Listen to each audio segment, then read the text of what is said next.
Capítulo 8. La persona que soy, identidad cuántica.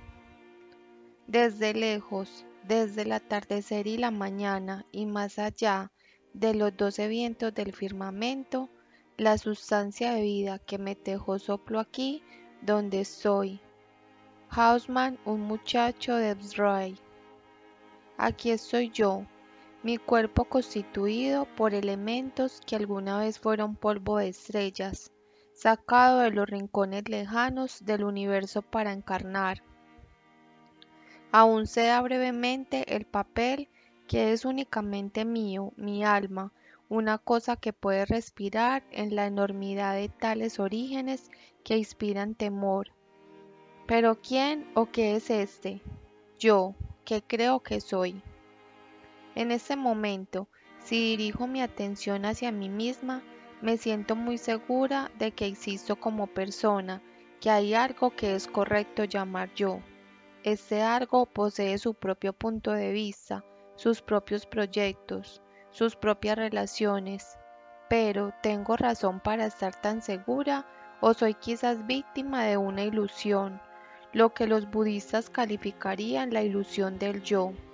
¿Existe realmente tal cosa en este mundo como yo? Y si realmente existo, ¿qué tanto de mí es correcto llamar mí, dónde empiezo y dónde termino? ¿Soy yo la misma persona que cuando era un bebé en los brazos de mi madre, hace 40 y tantos años, o la joven adolescente desmañada que se ruboriza llena de vergüenza cuando alguien pronuncia su nombre? ¿Soy yo la joven mujer que se casó hace 12 años, que tenía tan poca comprensión del compromiso y la intimidad y ni siquiera un indicio de lo que sería parir hijos propios? Ciertamente, soy yo la misma persona que se fue a la cama anoche entregando mi conciencia y todo lo que soy al mundo nocturno del sueño. La mayoría de nosotros nos formulamos preguntas como estas respecto a nosotros mismos y a aquellos que conocemos de vez en cuando. Por lo regular, un momento de transición personal, como cuando se abandona el hogar al graduarse del colegio o para casarse. Les damos respuesta lo mejor que podemos, pero con todo un despliegue de frases contradictorias que reflejan una nebulosidad básica en la sabiduría popular concierne a lo que significa ser una persona. Por otro lado, decimos cosas como: no soy la misma persona que solía hacer aquellas cosas, como aquellas cosas, hablar como eso, o el que únicamente la mitad de las personas que era, mientras que por otro lado decimos: realmente no he cambiado, siempre seré yo, soy todavía la persona que era. Los filósofos también hacen tales preguntas, pero ese es su negocio, confrontar las contradicciones en lo que la gente ordinaria dice, y cuando lo hace así resulta claro que la existencia e identidad de las personas constituye un problema muy grande, dada la ciencia aceptada en nuestros días. No deberíamos existir cosas tales como personas. Por ejemplo, si las personas son reales, ¿qué les sostiene juntas? Cada uno de nosotros somos un organismo constituido por billones de células, y cada célula, en cierto sentido, con una vida muy propia. Solamente dentro de nuestros cerebros, unos 10 billones de neuronas contribuyen al rico tapiz de nuestra vida mental. Otros 10 billones de células mantienen latiendo el corazón. El mismo número asimismo nos da un hígado, y así sucesivamente. Cómo, dada toda esta complejidad, somos nosotros, en la suma total, una cosa. O en verdad, como algunos filósofos se preguntan, ¿es siquiera verdad que somos? La unidad de la persona, o supuesta unidad, ofrece mucho del mismo problema, como la unidad más básica de conciencia. Presenta las mismas dificultades para cualquier enfoque convencional, especialmente si aceptamos que con toda probabilidad nuestra calidad de persona es, cuanto menos, en alguna parte, dependiendo de la estructura y función de nuestro cerebro. Si nuestros cerebros consisten en todos esos billones de neuronas, ¿de dónde emerge una persona? ¿Cuál realmente sólida o básica es esta? La aparente imposibilidad de dar respuesta a esos interrogantes sobre la base de la ciencia conocida ha sido el argumento fuerte del caso dualista de que la mente o el alma o las personas poseen una existencia propia que simplemente está encajonada o anexada al cuerpo. Sin embargo, en fechas recientes, las investigaciones sobre los efectos de cirugía del cerebro dividido suscitan lo que parece ser objeciones insuperables a cualquier teoría que trate de separar la persona de su cerebro. En ciertos casos de epilepsia extrema, los médicos encontramos que podía proporcionarse cierto alivio al paciente cortando el puente, el cuerpo calloso, entre las dos mitades de la corteza cerebral, es decir, cortando efectivamente la porción más humana del cerebro a la mitad.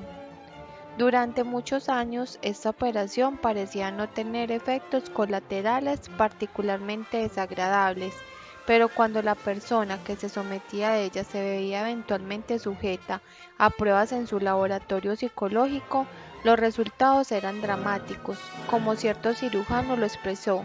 La disección del cerebro había resultado efectivamente en bisecciones de la personalidad y donde ves había una esfera de conciencia, ahora había dos. Cada lado de la corteza cerebral, cada uno de los hemisferios, como se le llama, tiene su propio conjunto de funciones, hasta cierto punto especializadas. El hemisferio derecho, que en su mayor parte controla la mitad izquierda del cuerpo, es la más musical, más intuitiva, el centro de la imaginación espacial. El izquierdo, que está principalmente conectado con el lado derecho del cuerpo, es el lógico, el mejor para el cálculo y el centro exclusivo del habla. En cerebros normales, los dos hemisferios pasan información de uno a otro, actúan así como una unidad coordinada, pero cuando son separados por incisiones quirúrgicas pierden estabilidad. Entonces se llega al caso literalmente de que la mano derecha no separa lo que está haciendo la izquierda. Si a un sujeto con cerebro dividido, con los campos visuales derecho o izquierdo segregados artificialmente, de tal modo que los movimientos normales del ojo no pueden ayudar al cerebro a coordinar la información, se le presentan algunos objetos en su campo visual izquierdo, lado que ya no está conectado con el centro del habla en el hemisferio izquierdo. Negará rotundamente que ve algo. Si se le pide que tome dos objetos idénticos, uno en cada mano, no puede decir si son idénticos, ni se le pide que recoja un objeto que se encuentra a mitad del camino entre sus dos manos, se meterá en un verdadero conflicto consigo mismo, cuando cada hemisferio del cerebro pugna independientemente por cumplir con su orden. De algún modo, la creación de los dos cerebros resulta en la creación efectiva de dos yo. Cada uno de ellos ha tenido sus propias fuentes de información y encendiendo con su propio sentido de propósito. Quizás lo más asombroso sea que estos dos yo pueden unirse de nuevo para formar un yo coordinado en el momento en que desaparezcan las constricciones experimentales. Existe suficiente conexión secundaria entre los dos hemisferios separados por la vía del tallo cerebral, de tal modo que sin la separación artificial de sus áreas del estímulo visual, pueden de algún modo llevar a cabo un desarrollo coordinado. El cuadro que emerge de la investigación sobre cerebros divididos es el de un yo que puede dividirse en dos yoes y luego parcharse otra vez bajo las circunstancias correctas. Esta persona es primero una persona, luego dos personas y luego otra una.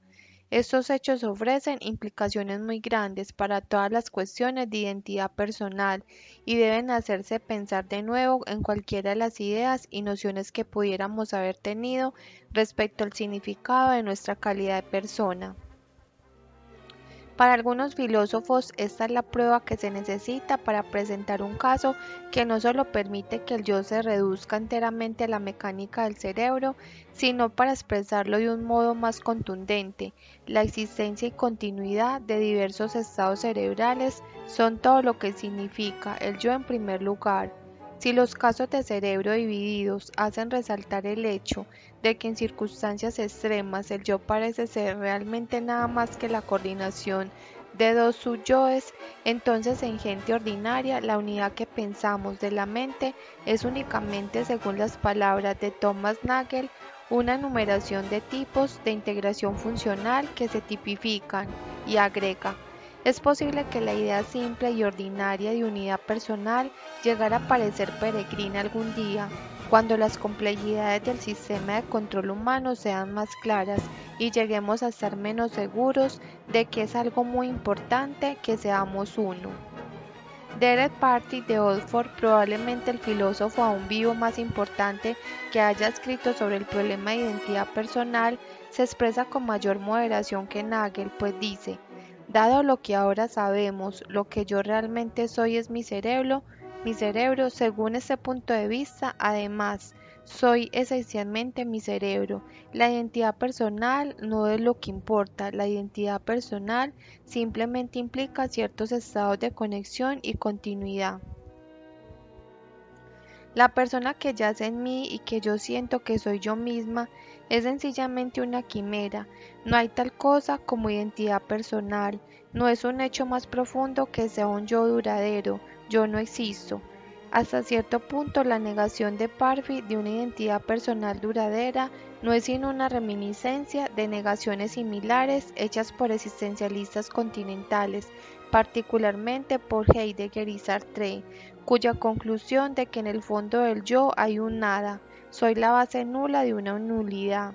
He contribuido con mucho al nihilismo de la filosofía moderna. El mismo Parfit se remitió al punto de vista budista de la vida y del yo. Opina que su argumento contra la realidad de la identidad personal, originalmente inspirado por la investigación sobre el cerebro dividido, lo ha liberado de la prisión del yo.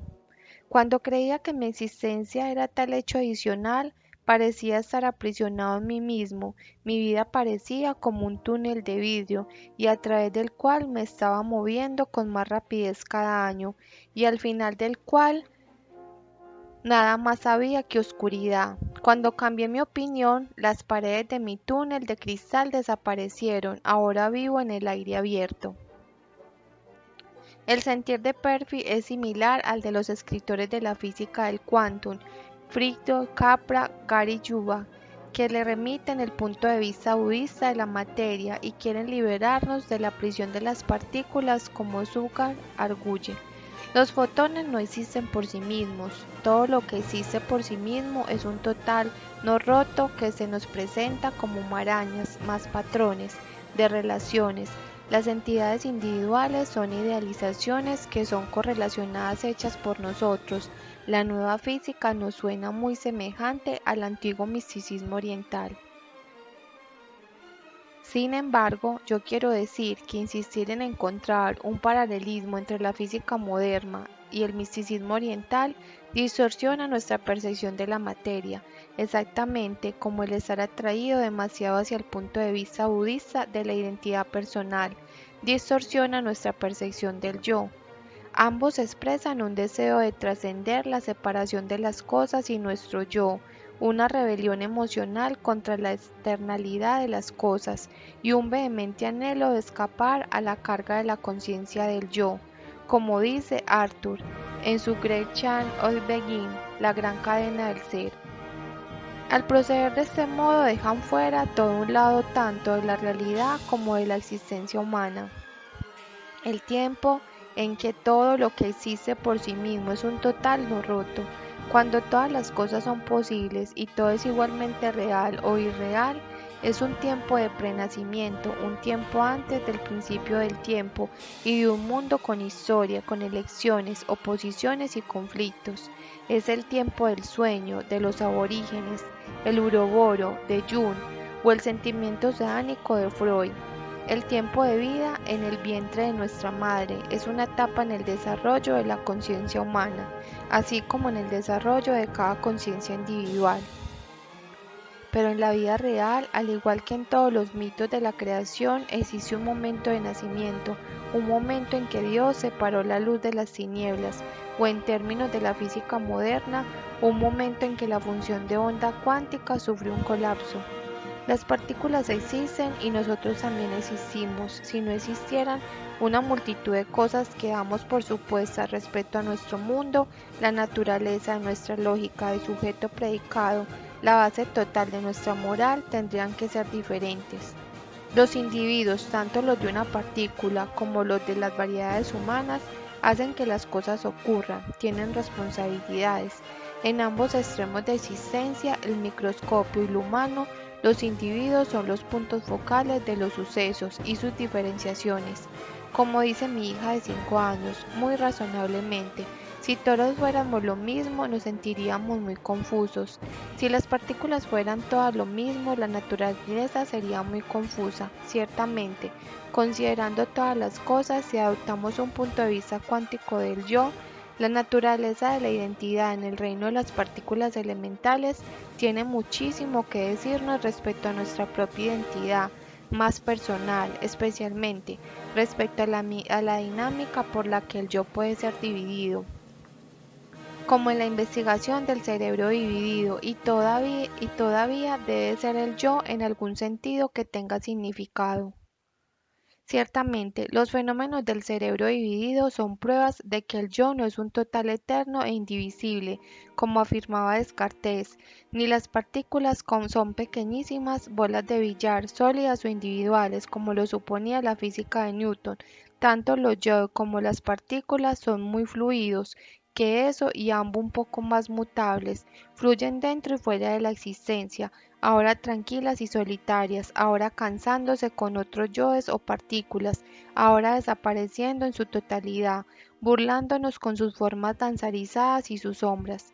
Menos dramáticamente que tener nuestro cerebro cortado en dos.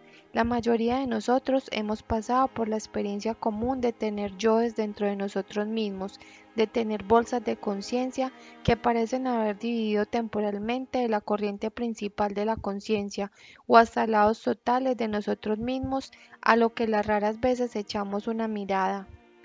Los dolores de la infancia regresan para influenciar nuestras reacciones ante situaciones determinadas.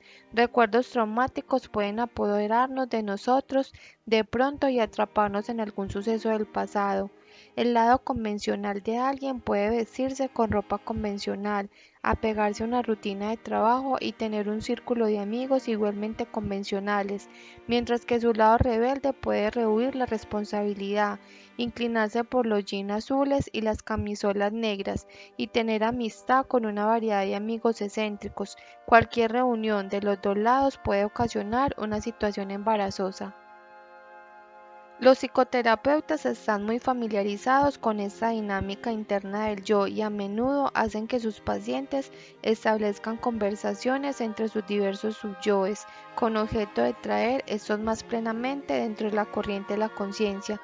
Y no obstante, nuestra psicoterapeuta se atrevería a afirmar que debido a que el yo es una cosa con muchas estancias, en cualquier sentido, es menos que una cosa en sí misma.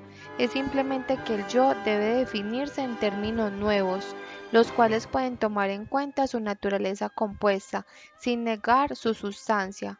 ¿Cuál puede ser la física de esto y por qué la física de partículas elementales nos dice más respecto a este yo?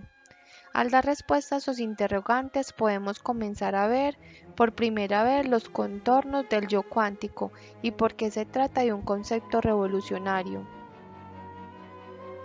Al igual que el yo, los sistemas de partículas elementales son totales dentro de los totales o individuos dentro de los individuos, debido a la dualidad onda-partícula.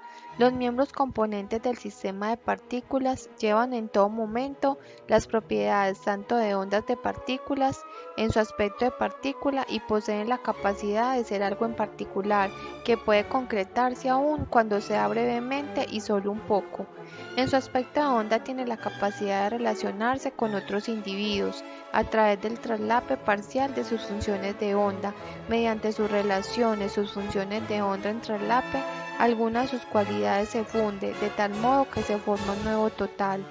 Las propiedades del nuevo individuo se ven influenciadas por las de los subindividuos, cuya relación depende, en todo caso, sin embargo, de comportar ahora como una nueva entidad por derecho propio, con su propio aspecto ondulado y su propia capacidad de relaciones adicionales según sus propios términos. Esa es la noción del holismo relacional que presentamos en la disertación anterior sobre la forma en que nuestras mentes y nuestros cuerpos se relacionan. Un total creado mediante la selección cuántica es una cosa nueva por sí misma, mayor que la suma de sus partes. El proceso de integración cuántica por el que se crean totales nuevos y más grandes es infinito. En su extremo más lejano, toda partícula en el universo puede estar hasta cierto grado relacionada con toda otra partícula, creando de este modo la cualidad de totalidad no rota que puede escribirse correctamente en la realidad física. Pero ese total no roto posee una cualidad granosa, que es fundamentalmente para el mundo de la manera que es un total compuesto por totalidades más pequeñas, cada una de las cuales mantiene hasta cierto grado facetas de su propia identidad. Reconocemos esos patrones cuánticos en nosotros mismos y no es nada sorprendente. Si la base de la física de la conciencia humana es un sistema de mecánica cuántica en el cerebro, nuestro condensado Bose-Einstein podríamos esperar que hubiera paralelos entre la naturaleza compuesta de sistemas de partículas y la naturaleza compuesta de la persona humana. La dinámica de las dos es la misma. Al igual que los sistemas de partículas, nuestros yoes son sistemas parcialmente integrados, subyoes, que todavía de vez en cuando afirman su propia identidad. Sus fronteras varían y se funden, como las fronteras de patrones de excitaciones dentro del condensado Boyesen tenían y se funden. En ocasiones estamos más fragmentados, más niños o más adultos, más convencionales o rebeldes, más atormentados o en paz, y en ocasiones más juntos, algún yo mayor integrado que junta los subyoes de modo más completo. Los yoes dentro del yoes de la persona cuántica se ondulan y traslapan, en ocasiones más, otras menos. Cada una es una función de onda cuántica, y su región de traslape en cualquier momento dado explica el sentido del yo en este momento. Yo soy un testimonio omnipresente de los diálogos entre mis distintos yoes, la unidad más elevada de todas mis muchas subunidades. Esta es la definición más básica del yo en un momento determinado, la unidad más integrada de todas mis muchas subunidades. Pero debido a la naturaleza cuántica de la conciencia y el holicismo relacional de las unidades cuánticas, este yo cambiante y compuesto no es una nada, no es una ilusión, nunca puede reducirse a una mera correlación de yoes separados ni a una colección de estados cerebrales separados. Yo no soy mi lado rebelde ni mi lado convencional, ambos son aspectos de mí, tampoco soy yo los varios sucesos cerebrales que hacen surgimiento del movimiento brusco en las moléculas de mis paredes celulares de neuronas. Los sistemas cuánticos no pueden reducirse de esta manera. La unidad del yo cuántico es una unidad substancial, una cosa por sí misma que existe por derecho propio. Y la fuerza del yo en un momento dado, la cantidad de conciencia y atención que yo puedo sacar a reducir en mi relación con otros, depende enteramente del grado hasta el cual mis subyoes, mis muchas bolsas de conciencia, están integrados en este momento. Esto es puramente una cuestión de energía y puede entenderse en términos de la física del yo. El condensado Bose-Einstein, que nos da la base física de la conciencia, surge del movimiento brusco correlacionado de las moléculas en las paredes celulares de la neurona. El grado en que estas moléculas se hallan correlacionadas y de ahí el grado en el condensado Bose-Einstein es coherente. Depende de la cantidad de energía bombeada en un sistema cuántico del cerebro en cualquier momento dado. Si hay menos energía disponible en el sistema, entonces la unidad de conciencia será menos marcada. Si hay más energía, habrá mayor unidad. El rango de la unidad posible en ambas direcciones es enorme. Así pues, en el sueño, por ejemplo, cuando hay muy poca energía accesible al cerebro, el yo existe en una forma sumamente rudimentaria y esparcida en segmentos de sueño.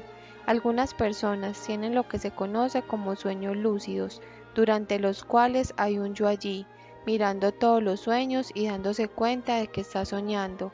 Este es un ejemplo que confirma la existencia de un grado más elevado de unidad presente en la conciencia del que hoy comúnmente en el sueño. Durante la anestesia parece no haber unidad en lo absoluto y por lo tanto ningún yo. Cuando estamos enfermos y por ende contamos con menos energía mental, Poseemos un grado inferior de unidad consciente del que tenemos cuando estamos bien, y a menudo el yo parece ser lerdo y estar empañado. Durante esos periodos el yo se halla en una llave baja. Nuestras moléculas de pared celular de la neurona están vibrando de una amplitud muy baja, y cuando estamos bien, la cantidad de nosotros, nuestra unidad más elevada, de que podemos hacer acopio para enfrentarnos al mundo, varía enormemente, dependiendo si hay muchas demandas internas o externas sobre nuestra atención, bolsas de atención que están escurriendo de nuestra energía. Las personas que tienen conflictos, la mayoría de nosotros hasta cierto grado, tienen mucho menos energía disponible para la personalidad principal, su unidad más elevada, que las personas que están más integradas. Tienen muchos sus yoes sobremente integrados, bolsas de dolor de la infancia, bolsas de inmadurez, bolsas de personalidad que se han desarrollado en diferentes direcciones. En un externo se encuentran aquellos que necesitan ayuda psiquiátrica, debido a lo que no pueden conjugarse, ya que mucha de su energía se ha escapado como un sifón por sus yoes y encuentran difícil funcionar como el yo. En el otro extremo tenemos aquellas carismáticas que sobresalen por su coherencia. En estos términos, la coherencia posee un significado muy físico. Una personalidad coherente es aquella que descansa en un sistema cuántico coherente en el cerebro, del mismo modo que los rayos láser son más brillantes que la luz ordinaria, porque son más coherentes. Ellos también son condensados Bose-Einstein. Algunas personas carismáticas son más radiantes que otras por la misma razón. Entre aquellos que conocemos, observamos que personas agobiadas por problemas y conflictos, y quienes por ende llevan la carga de atención esparcida, parecen ser lerdas durante un tiempo y cuando resuelven su crisis vuelven a parecer brillantes. En virtud de que los sistemas cuánticos están ondulados y sus fronteras están cambiando, el grado hasta el cual ello está integrado en un momento dado puede variar de momento a momento. El acto de prestar atención enfoca nueva energía mental, por lo que a través del mecanismo de atención selectiva podemos canalizar más energía en algún aspecto particular del yo, iluminándolo, dándole más coherencia. Mientras que otros retroceden hasta el fondo, en ocasiones podemos inclusive encontrarnos apoderados por uno de nuestros subyoes. Por ejemplo, cuando una persona enojada no puede pensar en nada bueno respecto a la persona que ama durante una disputa, o una persona deprimida no puede pensar en ninguna razón para sentirse feliz cuando sufre su aflicción. Cuando esto ocurre, decimos que la persona está desequilibrada, correcta descripción dada la dinámica cuántica de la personalidad. El yo cuántico, entonces, el yo que suponemos ser nosotros mismos, es bastante real, pero de momento a momento es una cosa cambiante con fronteras nebulosas y fluctuantes. Podemos hablar sobre su dinámica, pero no podemos realmente señalarla, del mismo modo que no podemos señalar la posición y el momento de impulso de una partícula elemental. Tiene una sustancia, pero de muchas maneras. Esa sustancia nos elude. No puede decir otra alguna certeza que soy yo. Pero si esto fuera todo lo que hay relacionado con el yo, sería difícil decir quién o qué soy yo. Una existencia fluctuante de momento a momento es todo lo que existe en lo concerniente a identidades individuales de partículas elementales. Podemos en un momento dado decir varias cosas respecto a un electrón individual, su carga, su masa, su giro, y en ese mismo momento podemos advertir la distinción entre un electrón y otro. Estarán en lugares diferentes o tendrán diferentes momentos de impulso, pero no tienen identidad permanente, ninguna identidad que permanezca con ellos a través del tiempo. Están aquí ahora, pero quizás hayan desaparecido mañana. Si dos electrones individuales se funden y luego se separan, habrá otra vez dos individuos, pero serán individuos sin historia. Resultará imposible y ciertamente algo sin sentido preguntar cuál fue originalmente cuál. En este respecto, los seres humanos no son como electrones, o cuando menos así no nos parece a la mayoría de nosotros.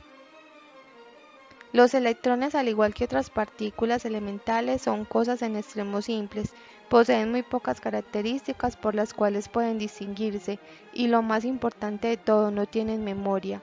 Esa es la razón por la cual no tienen historia. La memoria es un medio por el cual registramos y recordamos dónde hemos estado, llevando con nosotros el recuerdo en el futuro. Sin ella, parece no existir el eslabón entre los yoes que fuimos y los yoes que somos ahora. Aplicando simplemente el sentido común, sé que soy la persona que durmió en mi cama anoche y que se despertó allí esta mañana, porque me recuerdo a mí misma y la mayoría de mis actividades recientes. Recuerdo mi nombre, mucho de mi historia, mi apariencia física y el hecho concreto de que me acosté a dormir en esa cama la noche pasada. De modo similar, recuerdo que a menudo acompañé a mi abuelo a pescar cuando era niña, que asistía a ciertas escuelas elementales en Toledo y Ohio, que estudié física en el Instituto Tecnológico de Massachusetts, que tenía un grupo de amigos en Jerusalén y así sucesivamente. A través de esos recuerdos tengo un cuadro de mí misma como persona que ha estado en existencia a través de muchas divisiones del tiempo, una persona particular con mi propia historia particular. Pero cuán confiable es la memoria y exactamente cuán sustantiva. Es la historia la que nos hace ser una cosa real, la que nos da un aspecto de identidad personal permanente que en verdad sobrevive en el curso del tiempo, o es más bien una ilusión, un truco que nos hace creer que existe alguna relación definida entre los yoes que éramos y los yoes que somos y los yoes que seremos, cuando de hecho no existe ninguna. Para un filósofo como Derek, cualquier idea de que el hilo de la memoria tiene sustancia en un error es un error por ser un reduccionista ferviente igual al yo, tal como es con los aspectos y dinámicas de nuestros estados cerebrales comunes. Yo soy mi cerebro, como el cerebro está cambiando de momento a momento, muriendo, desarrollándose, reemplazando átomos viejos por nuevos. También el yo está cambiando, no creciendo sino en un sentido literal, haciéndose diferente. Parfit ve la historia humana como una cadena de yoes sucesivos, cada uno eslabón contingentemente por un grado de conexión física y psicológica. La conexión física suministrada por los cerrados eslabones neurales entre el estado cerebral y otros es necesario de vida corta, como los átomos mismos de que está hecho el cerebro cambian.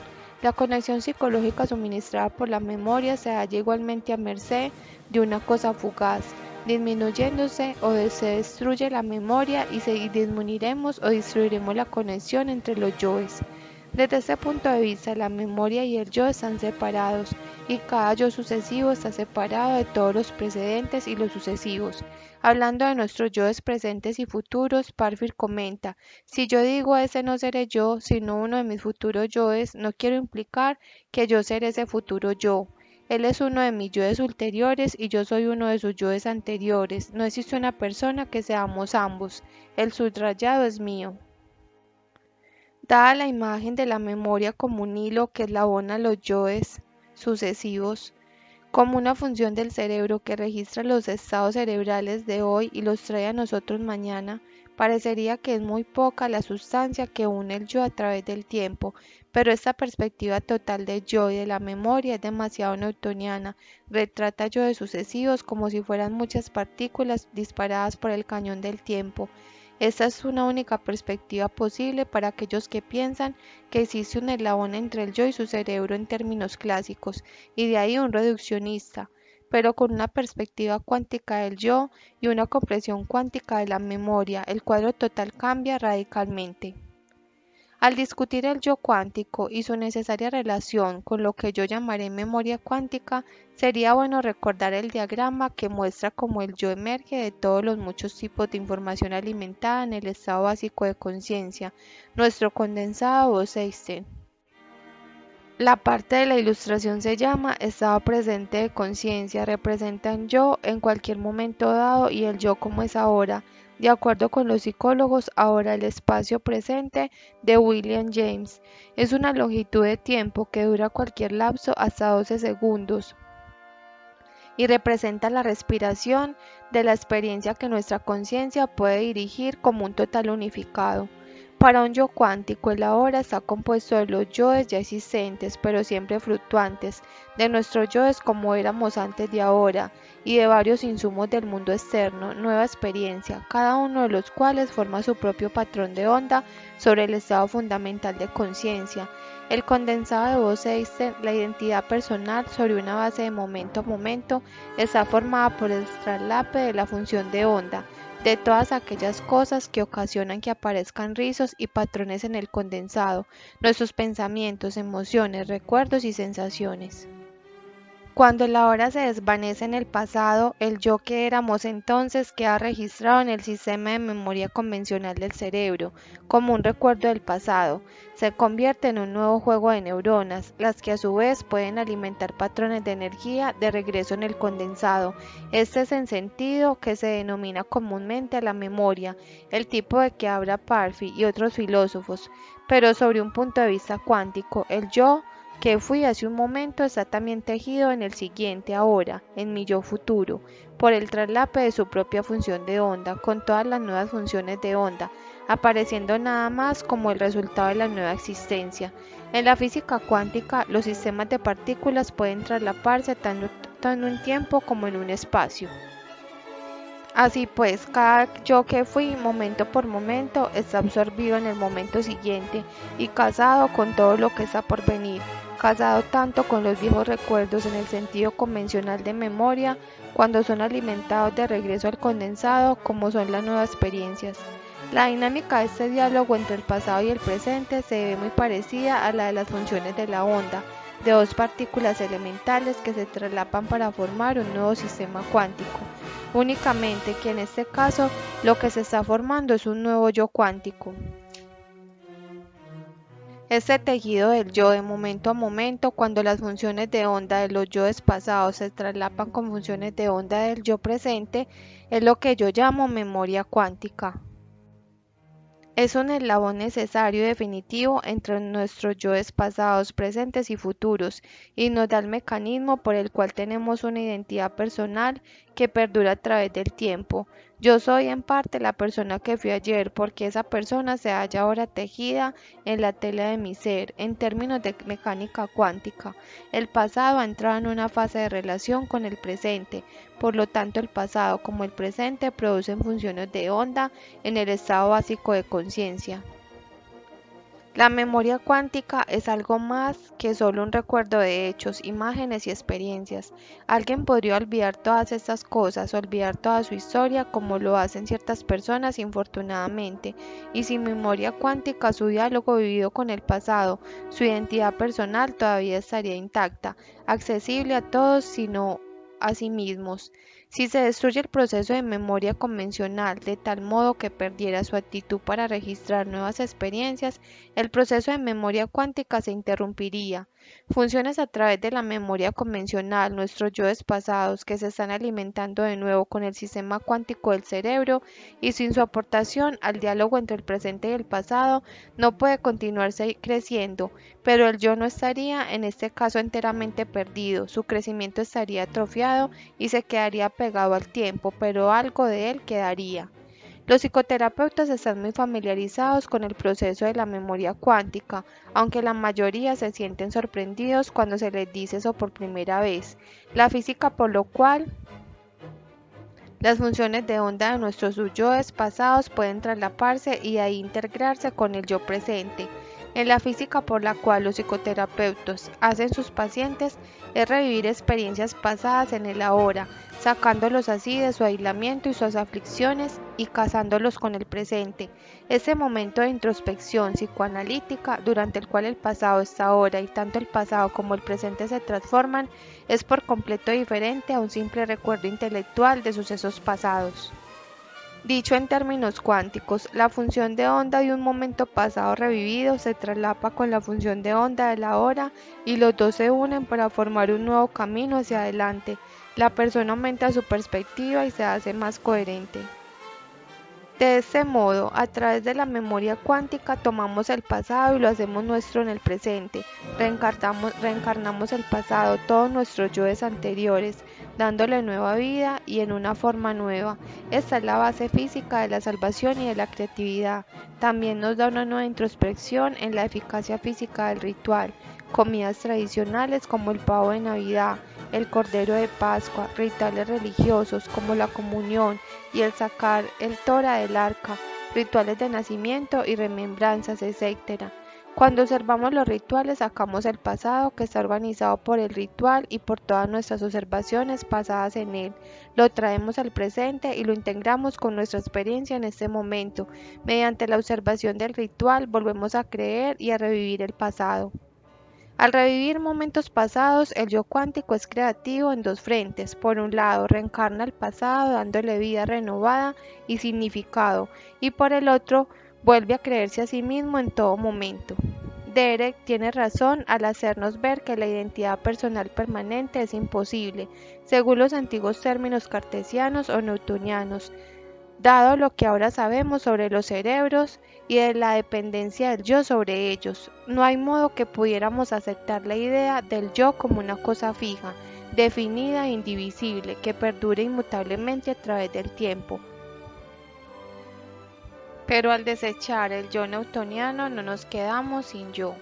El yo cuántico es simplemente un yo más fluido, cambiante y en evolución permanente, ahora separándose en subyoes, ahora reuniéndose dentro de un yo más grande. Decae y fluye, pero siempre, en cierto sentido, es el mismo. Yo soy la persona que fui un bebé en los brazos de mi madre, que fui alguna vez una adolescente, una mujer joven y así sucesivamente. Pero cada uno de estos aspectos pasados de mi ser era también yo como soy ahora.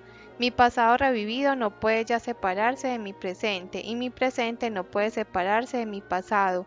Como dice Helio, el tiempo pasado y el tiempo futuro son ambos presentes en el momento de ahora. Este es el aspecto individual de partícula, de la persona que soy, la parte de mi identidad que está en diálogo conmigo misma a través del tiempo, pero también soy una persona que se relaciona con otras y dentro de una interpretación cuántica del yo. Esas relaciones también definen mi identidad. Así pues, para conocer plenamente la persona que soy, debo entender las relaciones que yo soy, el aspecto de onda de mi ser.